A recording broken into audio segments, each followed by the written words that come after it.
Continuamos con la actividad de hoy.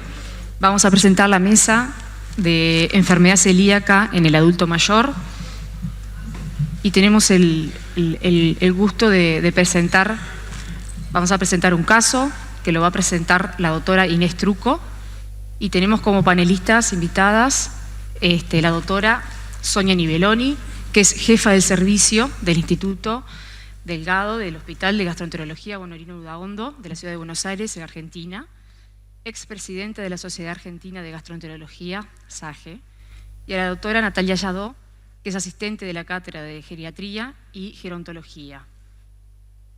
Entonces, damos inicio a la mesa. Un minuto para agradecerle especialmente a la doctora Inés Truco, que tuvo la valentía de agarrar este caso. Este caso es un caso real del Hospital de Clínicas que vivimos y que la doctora Laura Rovira, que era la médica encargada de presentarlo por razones de salud, no va a poder acompañarnos hoy. Pero bueno, un agradecimiento especial, Inés, por agarrar un caso que lo conoce teóricamente y bueno, ya estoy a disposición por cualquier duda porque yo sí conozco el caso.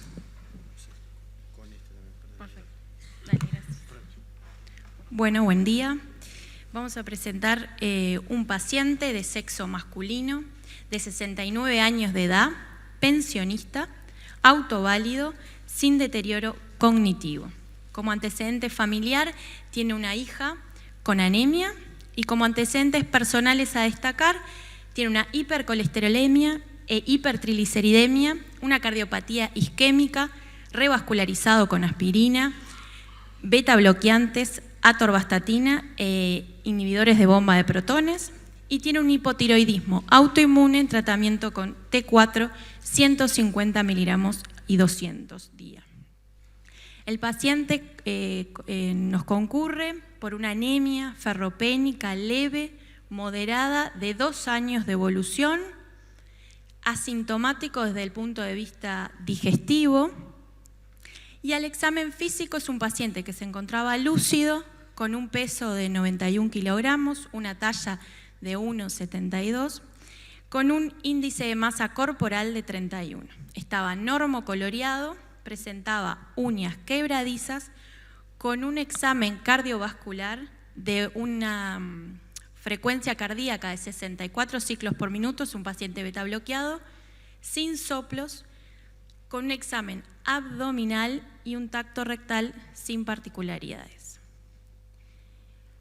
A la paraclínica a destacar, tenía una hemoglobina de 10,5, con un hematocrito de 32, un volumen corpuscular medio de 78, con una sideremia de 25, una transferrina de 488, con un índice de saturación de 6, una ferritina de 4, y en ese momento se le solicitó un estudio de sangre o materia fecal, el cual fue positivo. Entonces, ante este paciente nos preguntamos, ¿qué valor tiene la sangre oculta en el estudio de la anemia? ¿Qué planteos diagnósticos ante este paciente? ¿Y cómo seguiría el estudio? Esto es un paciente que nos es derivado con ese laboratorio, con un hemograma que confirmaba la presencia de la anemia, con una ferropenia clara, donde se destaca de repente, si podés ir a la anterior, Inés, una ferritina de 4. Y es un tema bastante reiterativo, por lo menos en la consulta gastroenterológica, el envío en un paciente con anemia de un test de sangre oculta ya solicitado.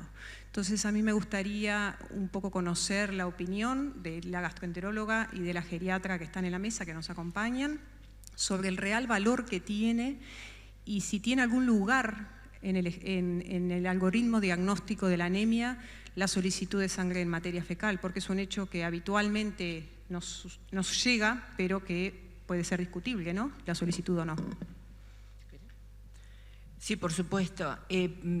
Primero, ¿querés que hablemos de la sangre oculta o queremos que qué haría yo con este paciente hoy, ahí? Hablamos primero de la sangre oculta. Sangre oculta, okay. Tu opinión. Es necesario, por supuesto, el test de sangre oculta, especialmente con el método inmunológico, porque tiene más sensibilidad, especificidad, sobre todo para cáncer de colon y pólipos, adenomas, en algunas series hasta un 94% de especificidad, con alta también sensibilidad, por lo tanto es requerimiento frente a una anemia en un paciente de esa edad hacer un test de sangre oculta. No así los otros test que tenían falsos positivos o falsos negativos, como el Guayarco, como... Ahora, Sonia, en general cuando pedimos un test de sangre oculta estamos haciendo un screening, ¿no? Y eso es un paciente asintomático. Cuando un paciente ya nos es derivado con el dato de una anemia ferropénica, ese paciente ya no sería un screening. ¿Te parece que sería justificado? Porque realmente cuando uno valora un poco los algoritmos diagnósticos de la anemia ferropénica, no aparece el test de sangre oculta como un método, ya deja de ser un screening en ese caso. Es un paciente que ya está con un síntoma y que eso ya nos implicaría avanzar al siguiente estudio, probablemente endoscópico. Por supuesto. O sea que quizás en el paciente que ya tiene una anemia instaurada, realmente el uso me parece que discrepa un poco en cuanto a la utilidad real y a la indicación real del test de sangre oculta en el paciente con anemia. Sí, aparte tiene más de 50 años, tiene anemia, tiene evidentemente un riesgo para adenomas y cáncer de colon, por lo tanto sí, está indicada la colonoscopía. Ahora, en este caso también me serviría la sangre oculta si yo no encuentro nada en el colon, porque este paciente tiene otras cosas para pensar, porque tiene una anemia crónica, tiene un hematocrito, una hemoglobina, una transferina, todos los parámetros bajos, y tiene un antecedente de una tiroiditis de Hashimoto, tiene una autoinmunidad dando vuelta, por lo tanto, este paciente puede tener dos cosas. Ahí o sea, está. yo a este paciente en todo este laboratorio, cuando lo tengo en mi consultorio, le pido serología para enfermedad celíaca, porque viene ya con un antecedente de anemia. O sea que creo que eso es importante no solo por la edad, pero hay que pensar que en toda la determinación del laboratorio es necesario hacer serología para enfermedad celíaca, sin duda. Doctora Yadó. En cuanto al test de sangre en materia fecal, como screening, si no tuviera síntomas o no hay nada claro, está descrito para nosotros primero, con 69 años, si bien es un adulto mayor, es de los pacientes más jóvenes que tenemos. Así que está descrito como screening, hasta los 75 años sí se hace. Ahora, en un paciente que ya tiene una anemia y tiene una anemia ferropénica, estoy de acuerdo con la doctora que la sangre, pérdida de sangre por colon hay que buscarlo, pero no tenemos que perder la idea de que muchas veces es multifactorial la anemia en el adulto mayor. Si bien puede tener pérdidas, puede también tener algo más absortivo, puede tener una enfermedad crónica, inflamación crónica, que también nos suma a la anemia. Este paciente, ya les digo, es un paciente joven y lo viene tolerando bien, o sea, tiene 2 años de historia, ¿no? Pero bueno, también depende de la función del paciente, cómo lo tolera, ¿no? Todo lo que uno busca va en función de la edad y de la función del paciente. Como screening, si no hubiera ningún síntoma, sí está indicado hasta los 75 años. Bien. Después, bueno, depende, el PSI depende de la clínica y de la función del paciente. Y ya yendo un poco al caso que tenemos específicamente, ya fuimos planteando entonces dentro de las etiologías posibles, por supuesto descartar lesiones de colon. Sí, buscarlo, Sonia, obviamente que defiende mucho la evaluación del intestino delgado. Y les pregunto, ¿qué rol tiene para ustedes en este paciente el consumo de antiinflamatorios no esteroideos? Es un paciente que está revascularizado por lo que está consumiendo en forma crónica aspirina. Y si bien tiene gastroprotección con inhibidores de la bomba de protones, me gustaría saber, sobre todo Sonia, la experiencia de ustedes en el intestino delgado, si tienen algún otro planteo, porque uno sabe que los inhibidores de bomba lo que puede proteger es la afectación del estómago y del duodeno, pero más allá del duodeno, los AINES pueden generar las enteritis por AINES, las colitis por AINES, y que el uso del omeprazol no va a prevenir estos efectos. Entonces, ¿hay alguna otra etiología que ustedes puedan plantear asociada de repente al consumo de AINES? Sí, sí. Por eso yo dije, esta anemia hay que pensarla, como dijo la doctora, multifactorial y puede tener o sea, tiene muchas cosas este paciente, y dentro de estas el uso de antiinflamatorios puede lesionar especialmente el intestino delgado. Nosotros hace unos años hicimos un trabajo en donde se daban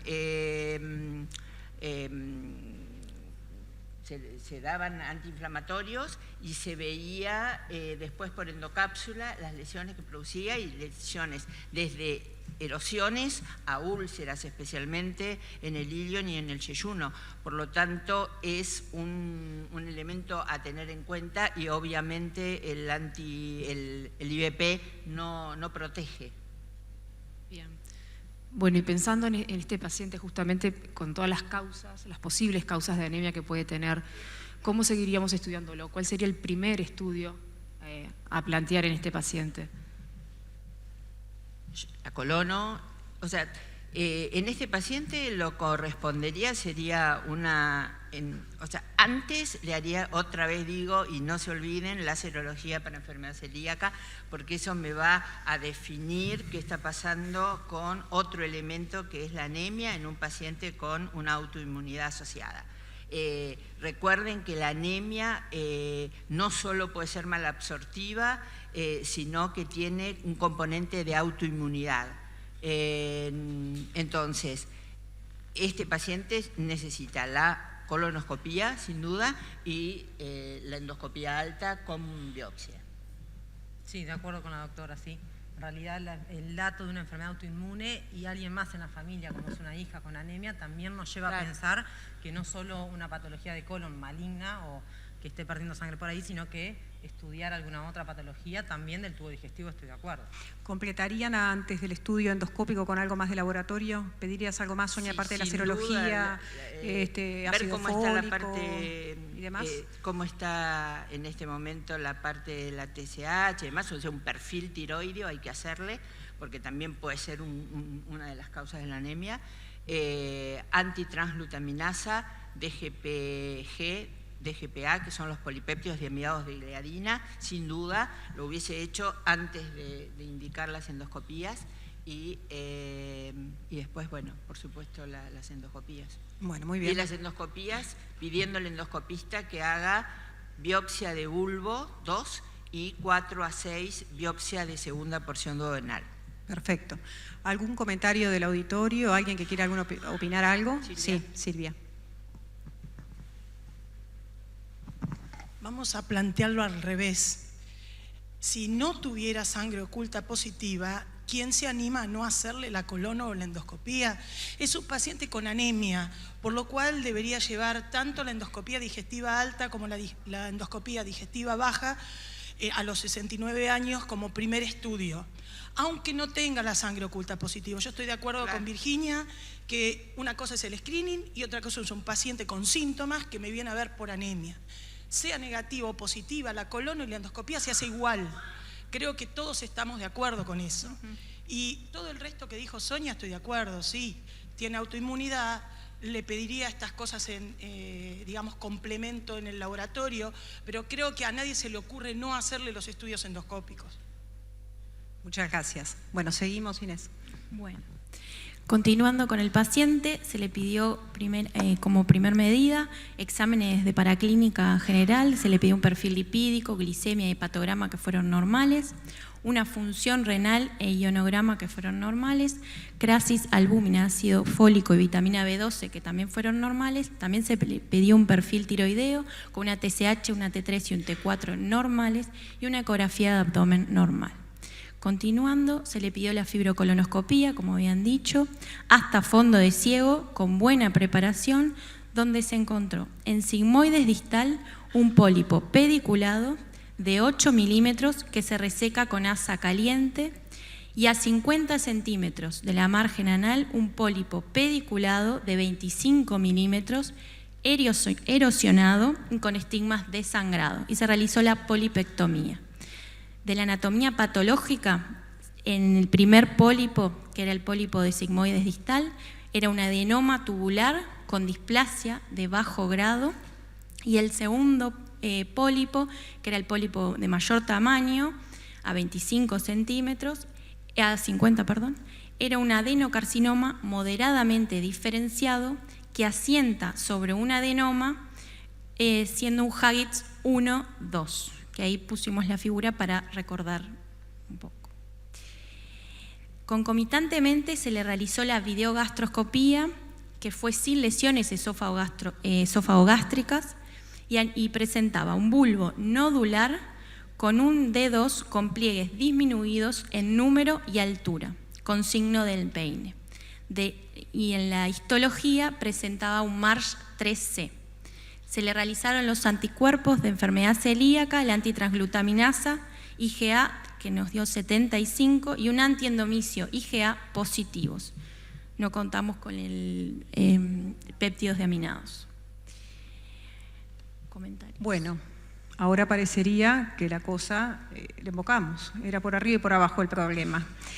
Un poco tu opinión, Sonia, respecto a la necesidad de que haya o no una atrofia endoscópica en el duodeno. En este caso había elementos muy sugestivos en el duodeno que ya nos llevaban a pensar que podía haber una enfermedad celíaca, y ahí no hay duda que el endoscopista va a biopsiar.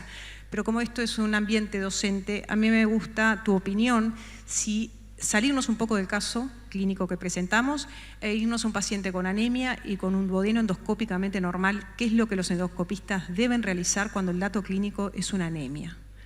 Sí, ¿Justifica la necesidad de una biopsia, sí o no?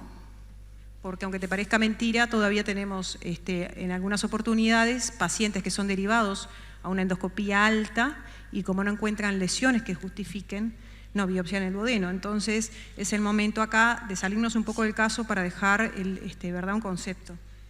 La visión endoscópica tiene en grupos de alto riesgo, o sea, de alto pretest, tiene alta sensibilidad y especificidad, casi del 98%. Y tiene una sensibilidad también casi del 100%.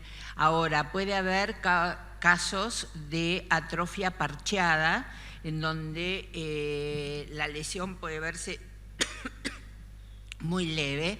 Eso se puede ver con una magnificación, perfecto, y se pueden hacer las biopsias dirigidas. Eso se hace, está descrito, sobre todo en aquellos pacientes que por screen y demás, sin mucha sintomatología, van a la endoscopía y se puede encontrar esto. Después hay otros estudios de Peter Green, por ejemplo, en New York, en Columbia, que por endocápsula encontró parches mucho más allá después de la segunda porción. O sea que evidentemente cuando hay un pretest importante, cuando va el paciente a endoscopía habría que hacerlo. Aparte para buscar otras causas que pueden estar alteradas, la parte de su mucosa y demás. Pero sin duda tiene que ir acompañado con una determinación de sangre previa de serología. El EMA que le pidieron ustedes es operador dependiente, o sea, es sensible y específico en gente que lo sabe mirar porque es inmunofluorescencia, entonces hay que saber verlo. Entonces a veces es preferible utilizar los otros métodos que son por ELISA, que tienen una mejor capa entre interobservador. Entonces, esos pacientes yo les daría primero los DGP o la transglutaminasa, y bueno, y si tengo un laboratorio confiable, le pido el EMA. Una pregunta. En caso en este paciente, de haber tenido los anticuerpos para enfermedad celíaca previos a la endoscopía, y si hubiesen sido negativos los anticuerpos, y con una endoscopía que tenemos un duodeno de aspecto normal. Anticuerpos negativos, aspecto normal, pienso en otra cosa. Los seronegativos son un porcentaje mínimo de pacientes celíacos, en donde tienen, en algunos casos, no se encuentra serología y sí se encuentra lesión. Entonces, pero si yo tengo endoscopía normal, biopsia normal, serología negativa, pienso en otras causas de anemia. Aclaro eso, ¿no? Histología normal. Histología, si le voy a hacer la endoscopía, le voy a pedir la histología siempre, aunque los anticuerpos sean negativos, si tengo anemia. Perdón, ¿cómo no te entendí, perdón? Si yo tengo serología negativa y me planteo, bueno, otras probables etiologías de la causa de una anemia ferropénica, por lo cual le pido la endoscopía digestiva alta, igual le pido las biopsias de duodeno. Cuando tú me decís endoscopía alta, con biopsias negativas. Y biopsias de estómago también para otras causas de anemia, ¿no? Exacto. Bien. Sí. ¿Cómo estás? Pablo Luna de Buenos Aires. Yo no soy muy afecto a recordar números, pero hay una cosa muy interesante con respecto a lo que tú preguntabas. El 1% de nuestra población aproximadamente es celíaco. Pero si vos tomás el universo de los pacientes con anemia ferropénica, el 5% son celíacos. Y si vos tomás el universo de pacientes con anemia ferropénica no respondedores a ferroterapia oral, el 20% son celíacos. Entonces, la anemia como marcador de una posible celiaquía. Creo que eso era parte de tu pregunta inicial, ¿no es cierto? Bueno, se biopsia igual. Sí. Se biopsia igual. Cuando yo estudio a un paciente con anemia, aunque no tenga peinado en mosaico, lleva de cajón una biopsia de duodeno, porque no es la celiaquía la única causa de anemia y hay otras causas que a lo mejor no veo mosaico y peinado, pero puedo tener una amiloidosis, puedo tener un esprocolágeno, puedo tener un montón de causas que den anemia en la segunda porción sin necesidad de ver el aspecto endoscópico típico de un paciente celíaco. Así que el concepto es que un paciente con anemia, que se va al estudio de la anemia, aunque la endoscopía sea normal, la biopsia de duodeno se hace. Perfecto. Y una cosa importante es, no todo peinado y mosaico es enfermedad celíaca, ¿no? O sea, son signos de atrofia y que se pueden ver perfectamente en otras patologías, como dijo Silvia, la amiloidosis y demás, están descritos claramente signos de peinado que no es celíaco. O sea que cuando hay que hacer el informe se debe poner signos compatibles con atrofia vellosidad y después el clínico con los otros parámetros definir si es un celíaco o no. Perfecto, muchas gracias porque esas aclaraciones son letra chica y no es letra chica realmente dentro de la gastroenterología. Doctora López, sí. Yo en los años que llevo haciendo endoscopías, que es mucho, me he permitido decir que actualmente a una anemia, si no me piden específicamente, tiene la serología negativa y cuando entro, mi experiencia me indica de que no tiene una atrofia vellosetaria, que uno más o menos hace el ojo con el tiempo, yo no le realizo biopsias de duodeno. Y me gustaría saber cuántos endoscopistas realizan biopsias de duodeno a las anemias, en este paciente ni que hablar que ya tenía un carcinoma, un adenocarcinoma, pero digo, no es rutinario en la endoscopía hacer biopsias a una anemia, ¿tá? Por el solo hecho de pensar, ¿tá? Salvo que te estés específicamente dedicado a ese tema, Luna, ¿tá? A mí me gustaría un poco la opinión de Sonia, yo discrepo contigo, están los algoritmos diagnósticos de la anemia ferropénica, el estudio con videoendoscopía digestiva alta y biopsias de duodeno, eso está en todas las guías de anemia ferropénica, más allá de la experiencia personal, obviamente que no podemos discutir las guías que están hechas a nivel internacional, pero es válido a la opinión. Ahí hay otra opinión.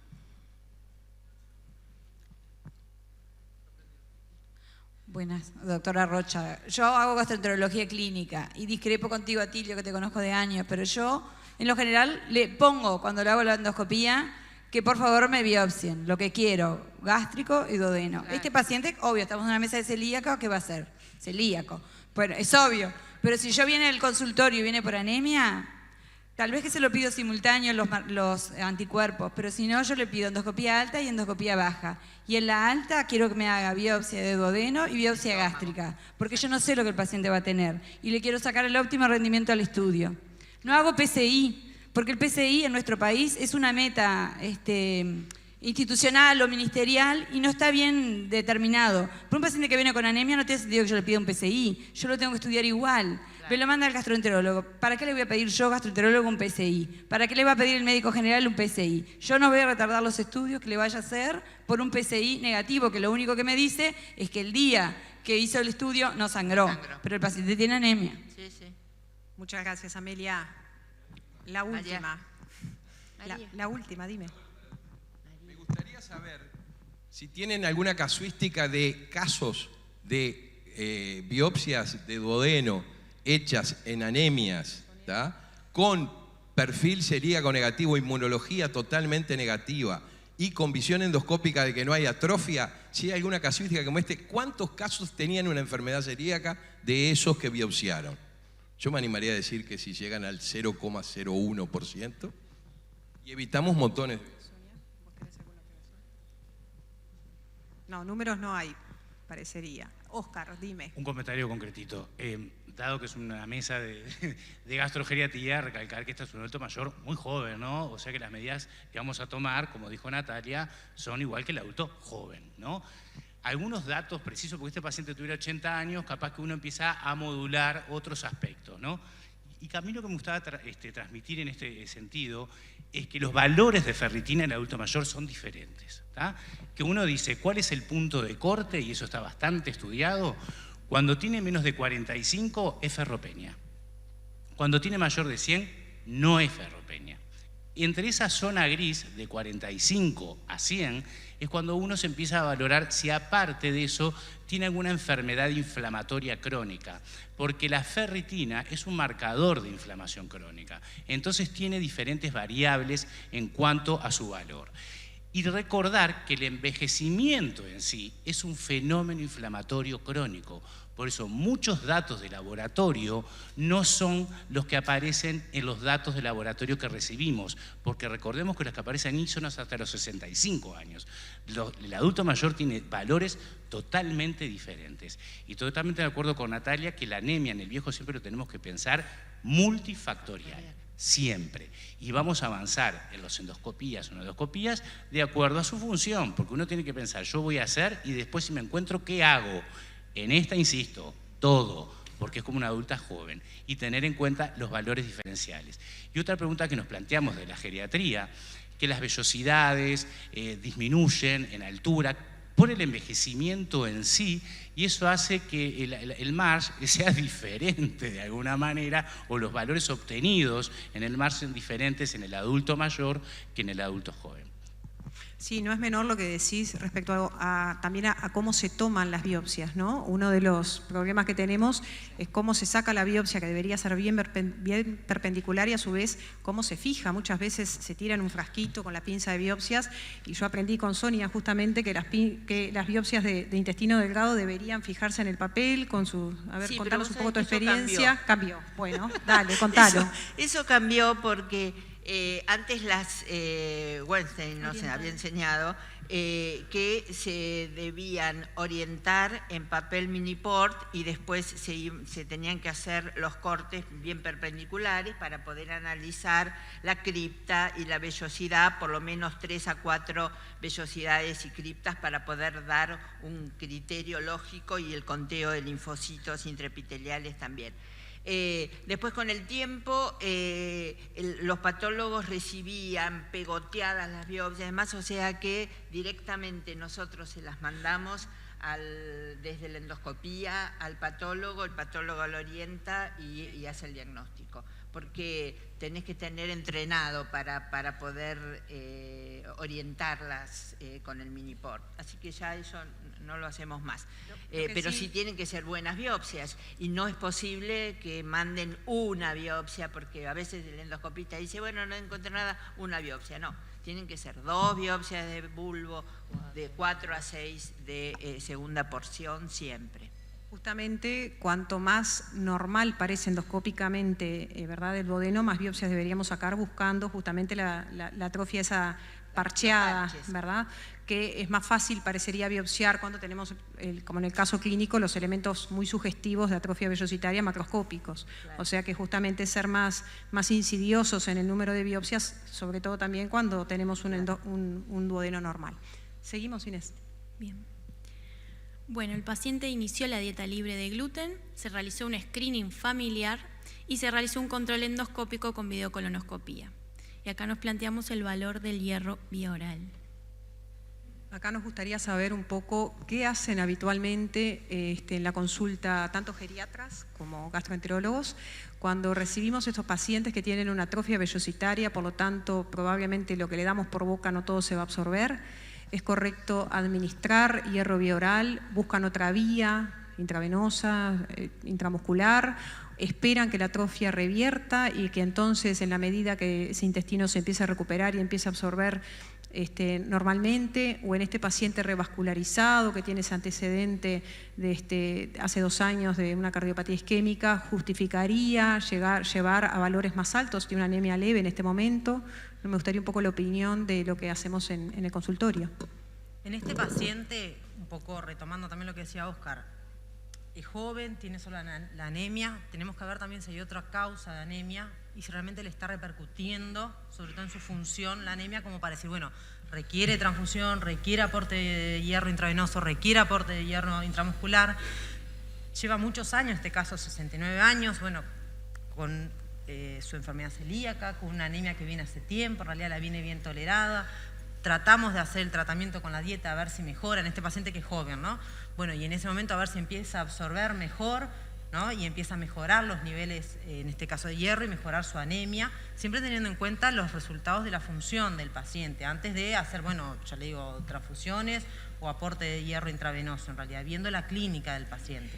Ahora, en un paciente que estaba una anemia bien tolerada, una anemia leve, me justificaría... Yo creo que haciendo la dieta, en realidad, viendo si mejora la absorción y no le ha generado repercusiones en lo funcional, se va controlando.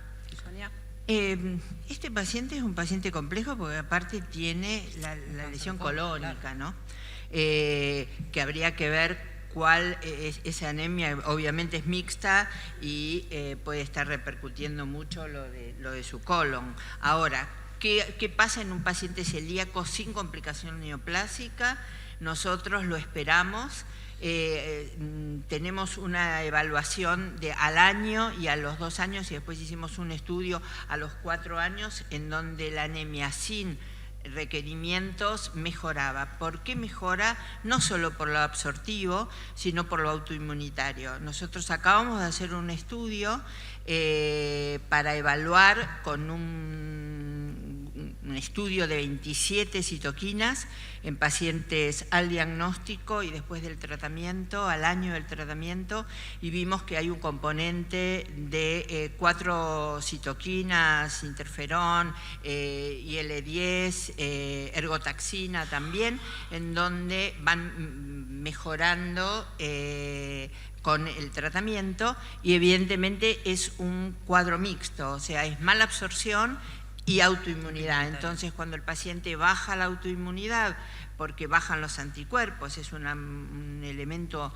indirecto de control, entonces también va a mejorar la anemia. Ahora, hay pacientes que, por supuesto, requieren endovenoso si no responden o vemos si está muy deteriorado, entonces con la hematóloga lo manejamos, ¿no? Según la repercusión que le esté generando la anemia, exactamente, ¿no? Pero se sabe que al año y a los 2 años va mejorando todo esto de la absorción y de la autoinmunidad. Volvemos al concepto ese de, entonces, Sonia, de la enfermedad celíaca como una enfermedad sistémica, ¿no? Con ese proceso inflamatorio global a nivel del hueso, a nivel, ¿no?, hematológico, como va siendo una enfermedad mucho más allá del intestino. ¿Hay alguna duda, alguna consulta? ¿Sí? ¿Aportes?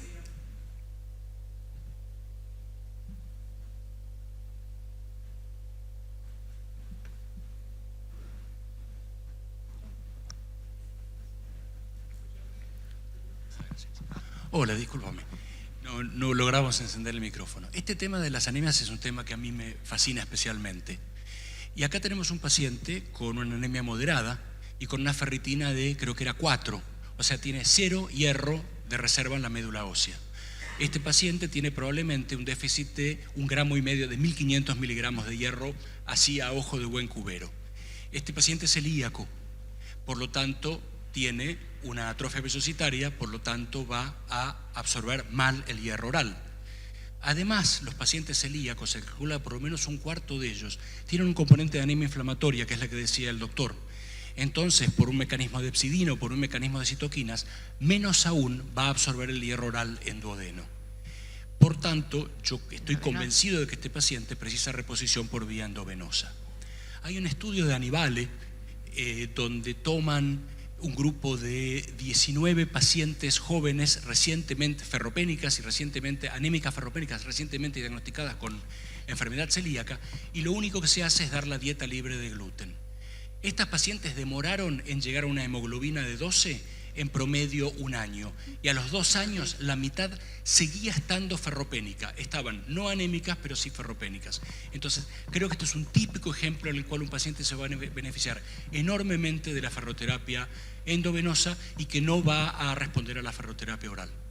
No, si oral no, yo no le daría, sí, estoy de acuerdo, le daría intramuscular, si lo uno puede no dar endovenoso. ya a esta altura, uno no debería tratar de no dar intramuscular por los posibles efectos no lo adversos. damos, sí. ¿Me dejas una cosita? Sí. Antes de continuar. En realidad yo creo que lo que decía Pablo recién en cuanto a la reposición, yo creo que en este paciente uno tiene que plantearse de alguna manera la reposición y es parenteral, porque la ferritina por debajo de 8, de acuerdo a las pautas, establece que debe ser repuesta por vía parenteral. Creo que eso es básico. Y el otro tema, y vuelvo un punto atrás, pero me parece importante recalcarlo, porque los gastroenterólogos clínicos tenemos en claro el tema biopsias, pero no lo tienen los endoscopistas, porque aún a veces cuando les pedimos 2 biopsias, 4 biopsias, nos sigue viniendo una biopsia de D2, entonces así no vamos a llegar nunca al diagnóstico. Creo que eso es un elemento básico. Y lo otro, lo último, es el hecho de reponer o no reponer, también depende del terreno del paciente. Es decir, yo en este caso, es una paciente que lo tolera bien y por ahí uno puede no salir corriendo a reponer, pero uno tiene que tener en cuenta que en la medida en que el paciente tiene anemia, tiene hipoxemia y por tanto esa hipoxemia repercute a nivel de otros órganos que de por sí van a estar deteriorados. Entonces debemos de, cada vez que nos planteamos a un paciente con una anemia, con una hipoferritina, digamos, plantarnos en un paciente diferente, ¿verdad? Muy bien. Oscar. Cortito. Incluso cuando hablamos de repercusión de anemia en el adulto mayor, no nos basamos sobre todo los datos en la repercusión cardiovascular, ¿tá? Porque si a esta paciente es joven, hace autovaria, yo le hubiera hecho una evaluación de las medidas de evaluación basadas en la ejecución, como una velocidad de la marcha o un hand grip, y está disminuida, yo le hago hierro intravenoso, porque el riesgo de caídas, de fragilidad, de declinación funcional, lo va a obtener por la anemia. O sea que la anemia nosotros lo que evaluamos es la repercusión funcional, y no solo funcional con las medidas, sino también cognitiva y afectiva, que son las otras repercusiones. O sea, no esperamos ni la taquicardia, ni la hipotensión, ni la necesidad de esfuerzo. Vemos la repercusión física. ¿Por qué? Porque, como decía hoy, los valores ideales de hemoglobina para los adultos mayores son 14. O sea, cuando bajan de 12 en la mujer y de 13 en el hombre, así sea 11,9 o 12,9, nosotros lo miramos con ojos grandes, ¿tá? Porque el objetivo es 14. Y cuanto más bajo, peor, porque declinan funcionalmente y demoran mucho en recuperarse, como comparto lo que decía acá el doctor. Bueno, muchísimas gracias. A mí me gusta ser puntual y entregar la mesa en hora. A modo de cierre, solamente quiero que queden 2 o 3 conceptos de la mesa. El primero es que el test de sangre oculta en materia fecal no sería de elección en estos pacientes que ya vienen con una anemia bien definida. Tenemos que ir a las endoscopías y recordar, por un lado, lo alto y lo bajo. Trajimos acá un pequeño raconto que hicimos para el segundo simposio de enfermedad celíaca que se presentó en Buenos Aires en el año 2009, que lo hicimos en la clínica de gastro, donde valoramos la forma de presentación antes y después en nuestra población, en los mayores y en los menores de 50 años. En total eran 163 pacientes y encontramos que la anemia era la forma más frecuente de presentación. Por lo tanto, tener presente, por supuesto, que el colon está presente como causa de pérdida digestiva, pero que los trastornos malabsortivos están, que los tenemos que pensar y que cada vez más encontramos la concomitancia de patologías colónicas, porque somos una población con una alta frecuencia de patología colónica, pero que la enfermedad celíaca, como decía nuestro compañero allá, se supone con una prevalencia del 1%, o sea que cuando hay algunos factores claros, como en el caso que se presentó, autoinmunidad personal, antecedentes familiares de anemia, tenemos que tener presente que la enfermedad celíaca también puede estar. Bueno, muchísimas gracias a todos y seguimos.